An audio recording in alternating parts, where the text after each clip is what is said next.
Hello, আসসালামু আলাইকুম guys. আজকে চলে গেলাম ভাপা পিঠা খাইতে। তো অনেক এক্সাইটেড ছিলাম এবং খুব ভালো লাগছিল যে রাস্তায় দাঁড়িয়ে দাঁড়িয়ে শীতের ভিতর পিঠা খাবো। তো নিজের করা লাগছিল না, অন্যজন করে রেডি করে দিচ্ছিল, দাঁড়িয়ে দাঁড়িয়ে খাবো জাস্ট, এটা ভেবে ভালোই লাগছিল। কারণ শীতের ভিতরে তো এইসব বানাতে অনেক ঝামেলা লাগে। তো আমরা ভাবলাম যে একটু বাইরে যাই, গিয়ে কিনে খাই। তো দেখুন এরা কত সুন্দর বানাচ্ছে, একসাথে 3-4টা করে বানাচ্ছে। তো এটা খাইতে যেমন ভালো লাগছিল, দাঁড়িয়ে দাঁড়িয়ে এরা কিভাবে এটা বানাচ্ছে এটা দেখতেও খুব ভালো লাগছিল। তো এদের পিঠাটা খাইতে অসাধারণ ছিল। তো আমরা এখানে দাঁড়িয়ে দাঁড়িয়ে খাচ্ছিলাম, কয়েকটা বাসায়ও নিয়ে আসছিলাম। তো দেখুন গাইস কি সুন্দর করে বানাচ্ছে।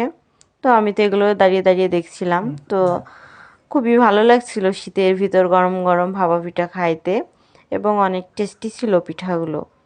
অনেক নারিকেল এবং খেজুর গুড় দিয়ে বানাচ্ছিল।